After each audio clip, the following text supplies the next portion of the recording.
మహాగణాధిపతయే నమః. ఓం గురుభ్యో నమః. ఓం శ్రీమాత్రే నమః. పరమేశ్వర స్వరూపమైనటువంటి జ్యోతిష, వాస్తు మరియు ఇతర అనేకమైనటువంటి శాస్త్రములను మనకు అందించినటువంటి మహర్షులకి నమస్కారం. హయగ్రీవ హయగ్రీవ హయగ్రీవేతి యో వదయత్ తస్స నిస్సరతే వాణీ జహ్నుకన్యా ప్రవాహవత్. అరుణాం కరుణాతరంగితాక్షీం ధృతపాశాంకుశపుష్పబాణచాపాం అనిమాదిభిరావృతాం మయూకైః అహమిత్యేవ విభావయే భవానీం. శ్రీమాత్రే నమః. ప్రేక్షకులకి ఆ లలితాంబిక అమ్మవారి యొక్క అనుగ్రహం పరిపూర్ణంగా కలగాలని మనస్ఫూర్తి కోరుకుంటూ, ఈ యొక్క ఆగస్టు మాసంలో ద్వాదశ లగ్నాల వారికి, ద్వాదశ రాశుల వారికి, లగ్నం తెలియని వారి రాశి నుంచి చూసుకోండి ఏ విధంగా ఉండబోతుంది, గ్రహస్థితి ఏ విధంగా ఉంది అని చెప్పి చూసుకున్నట్లయితే మనకి వృషభ రాశిలో గురువు కుజుడు కలిసి ఉన్నారు. ఆ యొక్క కుజుడు 27వ తేదీ నుంచి మిథునంలోకి మారుతున్నాడు. కర్కాటక రాశిలో రవి 17వ తేదీ వరకు ఉండి 17వ తేదీ నుంచి తన ఓన్ హౌస్లోకి వస్తున్నాడు. సింహరాశిలో బుధ శుక్రుడు ఉండి బుధుడు 6వ తేదీ నుంచి వక్రగతి స్టార్ట్ అయ్యి 21వ తేదీ కర్కాటకంలోకి వెళ్తాడు. మరియు శుక్ర భగవానుడు మనకు శుక్రుడు 25వ తేదీ కన్యారాశిలోకి ఎంటర్ అవుతున్నాడు. సింహం నుంచి కేతుతో కలుస్తున్నాడు. సో సింహంలో కేతు శుక్రులు 25వ తేదీ నుంచి ఉంటారు. మరియు అదేవిధంగా మీనంలో రాహువు, వక్రించినటువంటి శని మనకి కుంభరాశిలో ఉన్నాడు.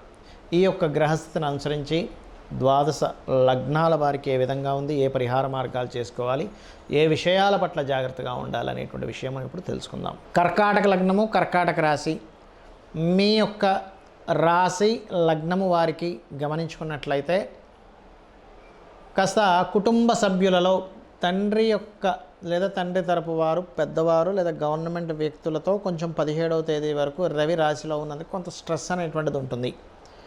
అలాగే 17వ తేదీ తర్వాత నుంచి మీరు ఫైనాన్షియల్గా ఓన్ హౌస్లోకి సన్ వెళ్తున్నాడు కాబట్టి ఫైనాన్షియల్గా మంచి గ్రోత్ ఉండడము, అందులో ముఖ్యంగా ఆరోగ్య సంబంధించిన, మెడికల్ రంగాలకు సంబంధించిన లేదా తండ్రి ద్వారా రకరకాల బిజినెస్ల ద్వారా మెడికల్ రిలేటెడ్ సంబంధించిన, ఆరోగ్యాన్ని ఇచ్చేటువంటి ఏదైనా మార్గం ద్వారా మీకు ధనయోగం అనేటువంటి చూపిస్తుంది.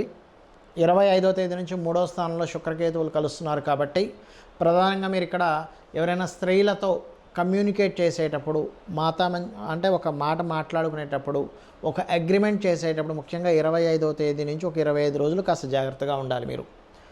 అలాగే మధ్యవర్తిత్వంగా కూడా ఒక ల్యాండ్ డీల్ చేస్తుంటారు, ఒక గృహం డీల్ చేస్తుంటారు, లేదా ఒక వాహనం కొనిపించేటప్పుడు మధ్యవర్తిత్వంగా ఉంటారు. ఇటువంటి విషయాల పట్ల కూడా కాస్త జాగ్రత్తగా ఉండాలి. ఎప్పటి నుంచో సంతానం కోసం ప్రయత్నం చేసేటువంటి వారికి మంచి యోగం కలగనుంది. రాజకీయ నాయకులకి చాలా అనుకూలమైనటువంటి స్థితి, రాజకీయాల మూలంగా, మెడికల్ రిలేటెడ్ మూలంగా, ఎందుకంటే లాభస్థానంలో శుక్రుడు, కుజుడు, గురువు ఉన్నారు కాబట్టి ఈ రాజకీయము, ఆరోగ్యము, కొత్తగా ఏదైనా సరే హాస్పిటల్స్ ఎస్టాబ్లిష్ చేసేటువంటి విషయాలు, వీటన్నిటి విషయాల్లోని చాలా చాలా అనుకూలమైనటువంటి స్థితి మీకు గోచరిస్తుంది. అదేవిధంగా సంతానం సంబంధించిన విషయంలో కూడా అనేటువంటి చాలా స్పష్టంగా గోచరిస్తుంది. గతంలో ఏదైనా సరే ఇమ్యూనిటీ తగ్గినటువంటివి, కొంతమందికి చూడండి ఆటో ఇమ్యూనిటీ డిజార్డర్స్ అంటారు, అలా ఎవరికైనా ఆటో ఇమ్యూనిటీ డిజార్డర్స్ ఉంటే కూడా ఇప్పుడు ఉండేటువంటి గ్రహస్థితి ముఖ్యంగా మీకు తోడ్పడుతుంది. అలాగే 27వ తేదీ నుంచి మీకు 12వ స్థానంలోకి కుజుడు వస్తున్నాడు కాబట్టి కాస్త 27 నుంచి కొంత ఉద్యోగ సంబంధించిన విషయంలో కొంత మార్పులు, ఎందుకంటే దశమాధిపతి 12వ స్థానంలోకి వస్తున్నందుకు. అలాగే ఇక్కడ వివాహ సంబంధించినటువంటి విషయాలు కొంతవరకు మూమెంట్ అనేటువంటిది ఉంటుంది. కాకపోతే ఈ రవి ఎప్పుడైతే వక్రించాడో కొంచెం గతంలో ఏదైనా సరే వివాహ సంబంధించినటువంటివి ఇది ఇంకా అవ్వదు అనుకున్న కాస్త ముందుకు రావడము, అదేవిధంగా తండ్రి గారికి కొంతవరకు తండ్రికి రావాల్సిన ధనం ఏదైనా సరే కొంతవరకు రావడము. కాకపోతే మీరు 27వ తేదీ నుంచి కాస్త అన్నదమ్ముల విషయంలో, 27వ తేదీ నుంచి ఎప్పుడైతే శుక్రుడు మారుతున్నాడు అన్నదమ్ముల విషయంలో కొంత జాగ్రత్త వహిస్తూ ఉండండి. ఇక మీరు చేయవలసినటువంటి దేవతా ఆరాధన ఏమిటి అని చెప్పి చూసుకున్నట్లయితే ముఖ్యంగా మీరు సుబ్రహ్మణ్యేశ్వర స్వామి, దత్తాత్రేయుడి యొక్క స్తోత్ర పఠనము, మీరు ఏదైనా ఒక డీల్ చేసేటప్పుడు లక్ష్మీ గణపతిని తలుచుకోవడము, ఇవి చేయండి, అన్ని విధాలా బాగుంటుంది. మనం గోచార ఫలితాలు చెప్పుకునేటప్పుడు 90% ఆఫ్ పీపుల్కి కరెక్ట్గా జరుగుతున్నట్టు అనిపిస్తూ ఉంటే 5 to 10% ఆఫ్ పీపుల్కి ఏమవుతుందంటే ఇది ఈ వారం ఎందుకో నాకు కనెక్ట్ అవ్వలేదు, ఈ వారం అద్భుతంగా కనెక్ట్ అయిందని అనుకుంటూ ఉంటారు. దీనికి రీజన్ చెప్తాను నేను మీకు, గుర్తుపెట్టుకోండి. ఒకటేంటంటే గోచార ఫలితాలు కాలంలో ఇలా ఉందని చెప్పేది, దీనికంటే ముఖ్యంగా మీ యొక్క జన్మజాతకం. ఎందుకంటే మీకు ఇప్పుడు అద్భుతంగా ధనయోగం వచ్చే యోగం నడుస్తుంది అనుకోండి మీ పర్సనల్ చార్ట్లో, అప్పుడు గోచారంలో ధనయోగం అనేది బాగా సపోర్ట్ చేస్తుంది.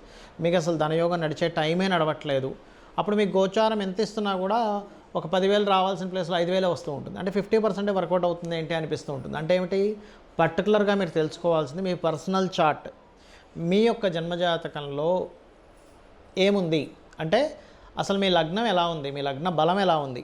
లగ్నాన్ని బట్టి మనిషి యొక్క తత్వము, శారీరక తత్వం, మానసిక అంటే శారీరక తత్వం, మనిషి రూపు రంగు, అతను ఎందుకు ఇబ్బంది పడుతున్నాడు, ఏం చేస్తే అతను బయటపడతాడు, ఏం చేస్తే అతను స్ట్రాంగ్ అవుతాడు, ఏం చేస్తే అతను లైఫ్లో ఒక అద్భుతమైన స్టేజ్కి వెళ్తాడు అనేటువంటిది లగ్నం తెలుస్తుంది. అందుకని మీ లగ్నాధిపతి ఎక్కడ ఉన్నాడు, అదేదైనా పాపకత్తిరిలో ఉన్నాడా శుభకత్తిరిలో ఉన్నాడా అని తెలుసుకుంటూ దానికి తగ్గట్టుగా మీరు చిన్న మంత్రం చేసుకుని కూడా మీరు అద్భుతంగా మీరు రాణించవచ్చు. అంతేగాని లగ్నాధిపతి పాడైపోయాడు నా లైఫ్ ఇంతే అనుకోవడానికి లేదు. అలా అదేవిధంగా ధనాధిపతి అంటే మీ లగ్నం ఏమైంది, మీ ధనాధిపతి ఎవరు, మీ ధనాన్ని ఇచ్చే కారకుడు ఎవరు, ఏ ఏ మార్గాల్లో మీకు ధనయోగం ఉంది. దీని మీద నేను అనేకమైనటువంటి వేల జాతకాలు పరిశీలన చేసి వీళ్ళకి ఎందుకు రాణించట్లేదు, వీళ్ళకి ఎందుకు రాణించింది అని చెప్పని పరాశర మహర్షి శ్లోకాలని వాటిని పరిశీలన చేస్తే వీళ్ళకి ఎందులో అయితే కలిసి వస్తుందో అందులోనే వాళ్ళకి కలిసి రావడం జరిగింది నేను చూసినప్పుడు. అలాగే ఒక్కొక్కసారి కొంతమంది మీడియేటింగ్ ద్వారా లాభము ఉంటుంది, మీడియేటింగ్ ద్వారా ఇబ్బంది ఉంటుంది. కొంతమందికి ఏదో ఒక మధ్యవర్తిత్వం చేయడం ద్వారా ఈ భూమి చేశానండి అందుకే అద్భుతంగా కలిసి వచ్చింది మాకు, ఆ ఒక్క ల్యాండ్ డీల్ వల్ల నాకు కోటీశ్వరుని అయిపోయాను అంటాడు. ఇంకొంతమంది మధ్యవర్తిత్వం వెళ్ళడం ద్వారా ఇబ్బంది పడతారు. ఎందుకు, ఆ మధ్యవర్తిత్వానికి కారకుడైన థర్డ్ లార్డ్ పాడవుతాడు. అదేవిధంగా 3వ స్థానం పాడైతే అన్నదమ్ములతో అక్కచెల్లెలతో గొడవలు వస్తూ ఉంటాయి. దానికి ఏం చేయాలి, కొంతమంది చూడండి ఏదైనా మాట్లాడితే ఆ మాట్లాడిన మాటే వాళ్ళకి నెగిటివ్గా ప్రొజెక్ట్ అవుతూ ఉంటుంది. ఎందుకు అలా అవుతుంది అనేటువంటిది కూడా చూసుకోవాలి.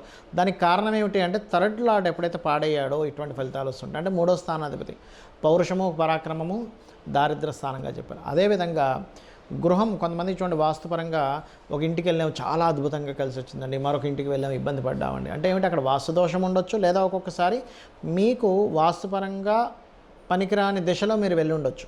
కాబట్టి మీ యొక్క జన్మజాతకం ఏం చెప్తుంది, మీ పేరులో ఉండే మొదటక్షరాన్ని తీసుకొని గోచారంలో ఉండేటువంటి గ్రహాలు అట్ ది సేమ్ టైం మీ పేరులో ఉండే మొదటక్షరాన్ని వర్గుతో నిర్ధారణ చేసి ఏ డైరెక్షన్లో ఉండాలి. అదేవిధంగా సంతాన అభివృద్ధి, మీ ప్లాంటరీ పొజిషన్స్ ఎటువంటి ఫలితాలను చూపిస్తున్నాయి, సంతానాన్ని ఏ రకంగా మీరు గైడ్ చేయగలిగితే అభివృద్ధి ఉంటుంది. ముఖ్యంగా అతి ముఖ్యంగా ఇక్కడ ఏంటంటే రుణము, రోగము, శత్రుత్వము ఇవి కలగకూడదని కోరుకుంటూ ఉంటారు ప్రతి ఒక్కరు కూడా. మరి ఈ యొక్క విషయాల నుంచి బయటపడాలంటే మీ ఉపాసనా మంత్రం ఏంటో తెలియాలి, మీరు ఎవరిని ఉపాసించాలో తెలియాలి. సహజంగా మేషము వృషభము అనుకుంటే మేషానికి సూర్యుడండి, వృషభానికి విష్ణువు, మిథునానికి అమ్మవారిని చెప్తూ ఉంటాం. కానీ మీ పర్సనల్ చార్ట్లో మీరు ఏ దేవతాదేవి ఉపాసన రోజు ఉదయం పూజ చేసేటప్పుడు ఒక 20 నిమిషాలు 10 నిమిషాలు ఎవరిని మీరు స్మరించుకుంటే, ఎవరికి మీరు నిత్య ఆరాధన చేసుకుంటే ఈ రుణ రోగ శత్రువుల నుంచి బయటపడతారనేటువంటిది మీ జన్మజాతకంలో ఉంటుంది.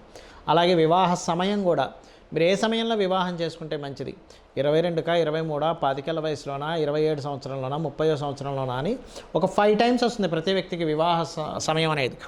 ఆ పర్టికులర్ అంశంలో చాలామంది రాంగ్ టైంలో వివాహం చేసుకోవడం ద్వారా ఇబ్బంది పడుతుంటారు. ఆ రకంగా వివాహ సమయం కానీ, ఇన్వెస్ట్మెంట్స్ కానివ్వండి, లైఫ్లో జరిగేటువంటి టర్నింగ్ పాయింట్స్ కానివ్వండి, మీరు ఉద్యోగం చేస్తే బాగుంటుందా, వ్యాపారం చేస్తే బాగుంటుందా అనేటువంటి అనేకమైన అంశాలు, లేదా విదేశాలకు వెళ్తే బాగుంటుందా అనేటువంటిది మీ పర్సనల్ చార్ట్లో పర్టికులర్గా ఉంటుంది.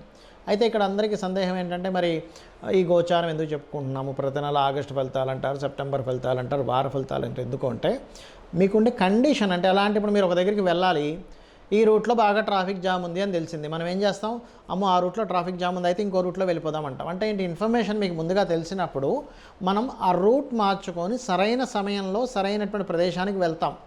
అంటే ముందుగా తెలిసేటువంటి ఇన్ఫర్మేషన్ గోచారం ఫలితం అనేటువంటిది.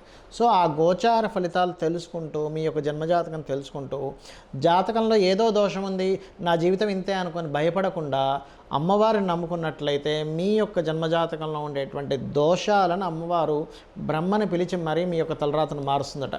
కాబట్టి ఈ రకంగా మీ యొక్క స్థితిగతులను తెలుసుకుంటూ గోచార ఫలితాల్లో ఎటువంటి పరిస్థితులు ఉన్నాయి అనేటువంటి దాన్ని తగ్గ మంత్రం చేసుకొని మీరు అమ్మవారి యొక్క అనుగ్రహానికి పాత్రలు అవ్వాలని కోరుకుంటూ శ్రీమాత్రే నమః.